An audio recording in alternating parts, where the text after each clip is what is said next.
What's going on, everybody? Castle Crag here, and today I'm doing something a little bit different. I'm going to teach you all how I make my Let's Play thumbnails. So, you can see this is a series of 50 numbered slides, or pictures rather, that, as a hint for the future, all of them, they're PNGs, right? So I can upload them as thumbnails for the videos in order. And what I'm going to do in this two-part series is teach you how to automate this process. First, we're going to start with how to make the actual background thumbnail. To do that, you'll need GIMP right here, which is a free picture editing. It's kind of like a freeware version of Photoshop. Not quite as good as Photoshop, obviously. It doesn't have as many tools, but it is actually pretty darn good. So to start the process off, I'll create a new slide. Alright, so what you want to do is you want to make something that's 1920 by 1080. That's what I usually go with. You can go what is it? 1280 by 720, I think, is the next level down, still HD. But I like to make it full size because then it can be shrunk and keep quality, but you can't expand something and keep quality, right? You start to lose picture quality. So for the options here in Create New Image, again, 1920 by 1080, landscape. Then you go 300 by 300. I think it defaults to 72 pixels here per inch. And make sure it's on per inch, not per millimeter. Sometimes it likes to default to per millimeter. But this is just a bit higher density pixels, so it's a bit higher quality.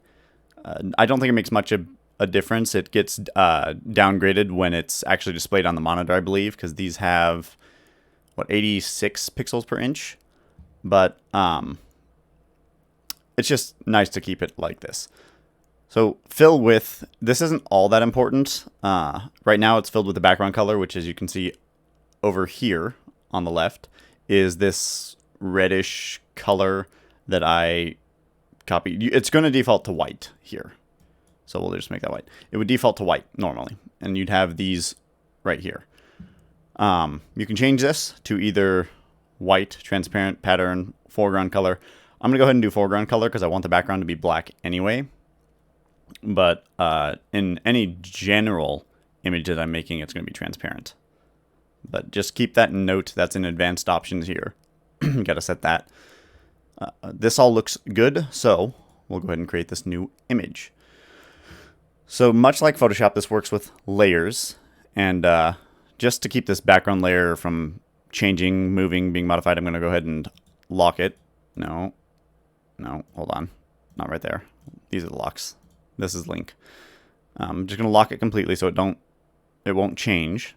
I'm going to add a new layer on top. No, that's wrong. Why would that appear right now? Get off my screen. Of course that happens. We'll call this game pick. Alright, so something I have here, and I'll bring over onto this screen. Alright, so this is up to you where you store your files. I like to organize things. So in where I keep all my stream videos, I have the backgrounds folder. And I have one for this game, Sphinx and the Cursed Mummy. So my game pick right here is going to be the main background, which you'll see right here. It's this big picture right there. If I can open this back up here. So all I have to do is click this, drag it here. It should actually just set itself as a new layer, but I like to add this one just in case because it sometimes is kind of funky. And rename that just for simplicity's sake to game pick. So to start out with, we're going to go ahead and scale this down a bit. So right over here, you can see this tool right here is the scale tool. Right click on that, make sure it's on scale, right? So it's going to be whatever's over here. It might show unify, transform, rotate.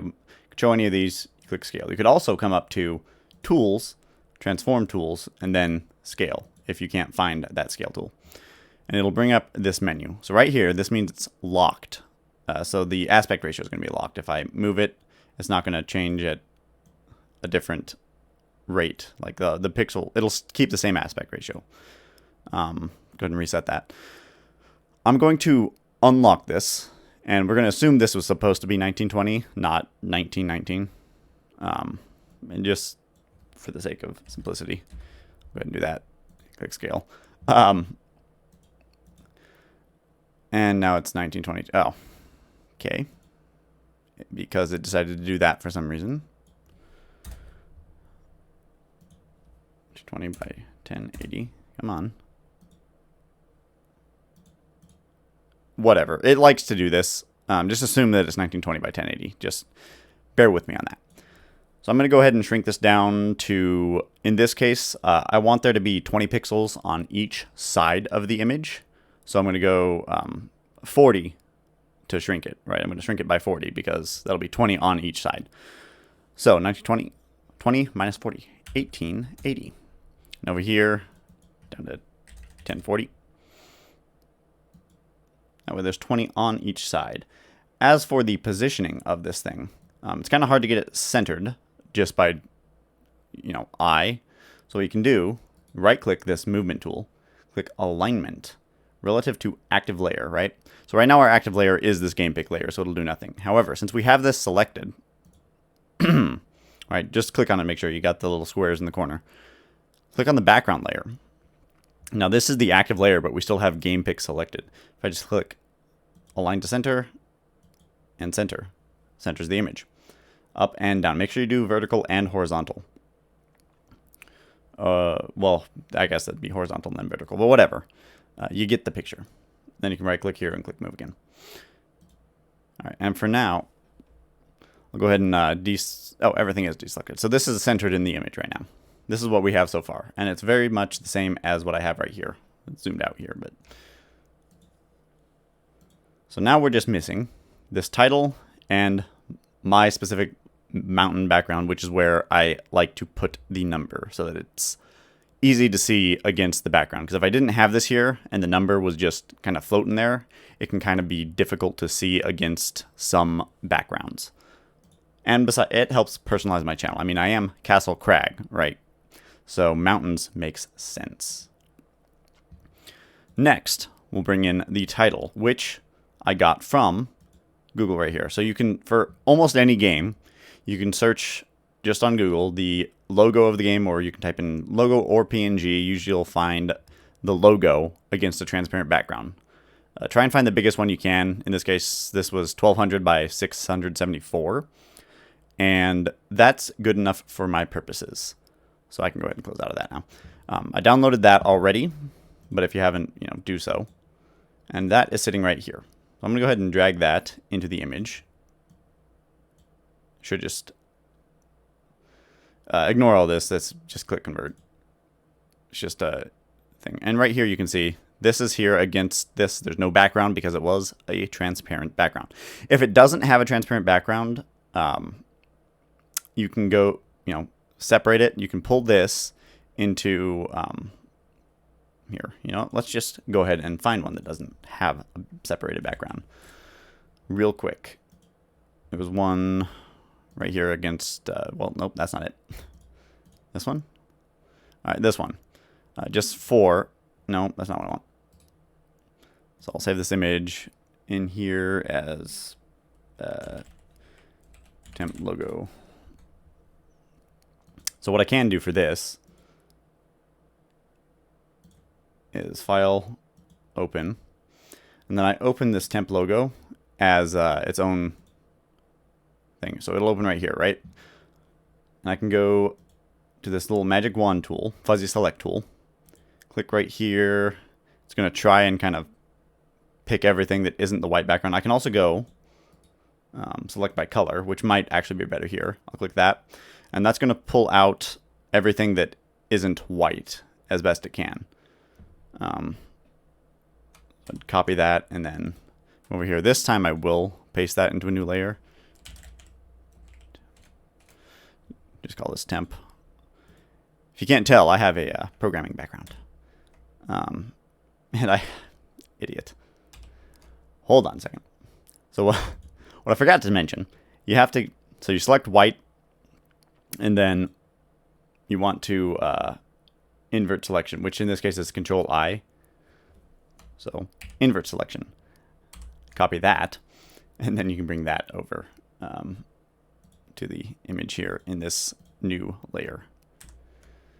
And what we have is kind of the logo.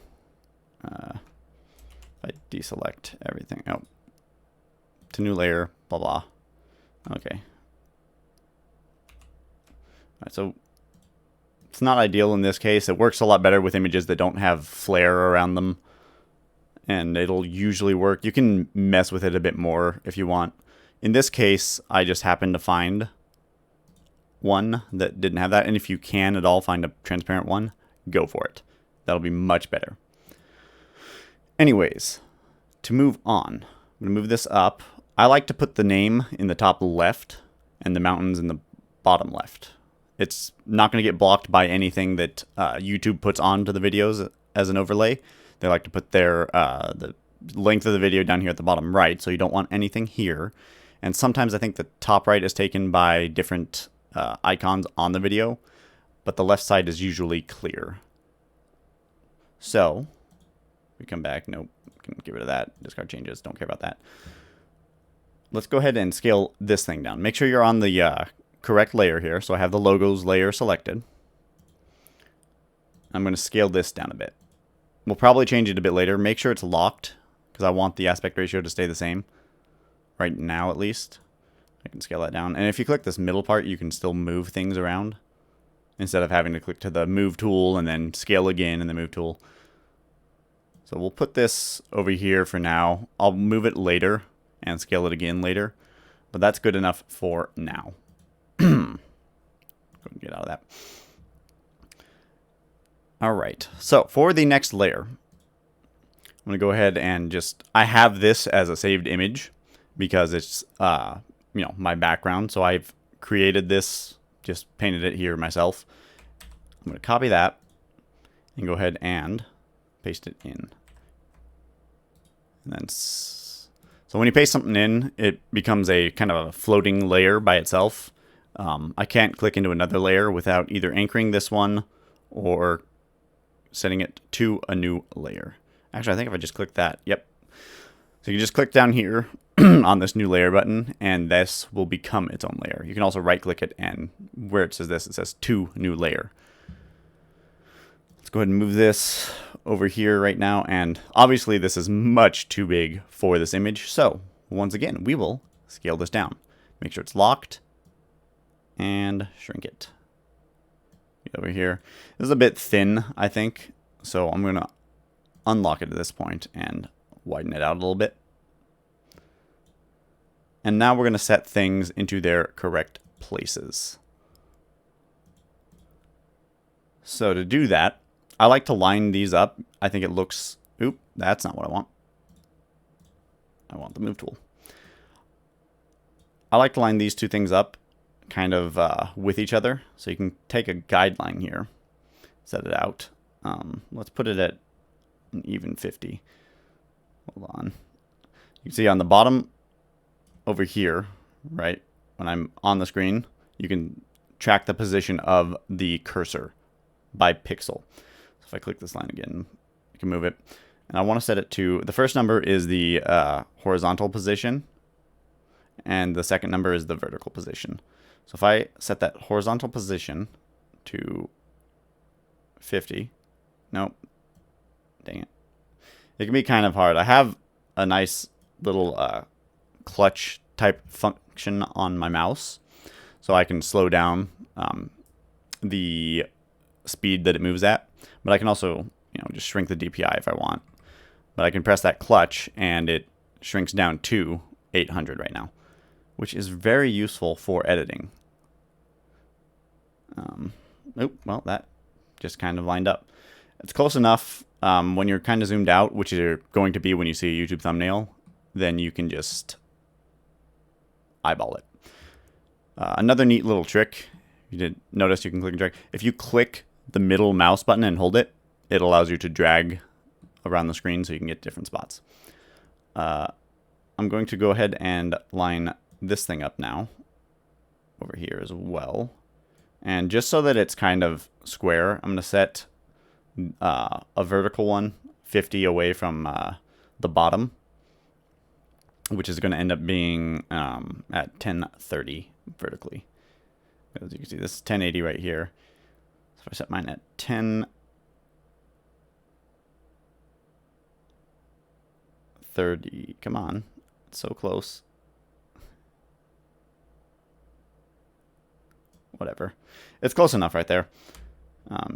See, if I move, let's click on this layer. If I move this with the arrow keys, it'll move by, I believe, 1 pixel at a time. So we're right there, 1031, and I move up to 1030. Just press up 1 from that. And to get rid of these, you just drag them off of the image and they'll disappear. So, for now, this is actually looking pretty dang good, isn't it? Pretty much the same as this one. Little bit different. I think this one's actually, I think the second one's actually a little bit better, to be honest. And that looks pretty good. So I'm going to go ahead and save this. So you go file. First we want to just save it normally. Go name it whatever. Whatever you want to name it. I'm just going to name this a template for the background. And click save. All right, now to export this as a PNG, come into File here, Export As, and it automatically chooses PNG. I swear that... Hold on a second. It's supposed to allow me to choose. It's already defaulting on mine, but you can choose the kind of file extension you want to export it as. In this case, I do want it to be a PNG, so this works out fine.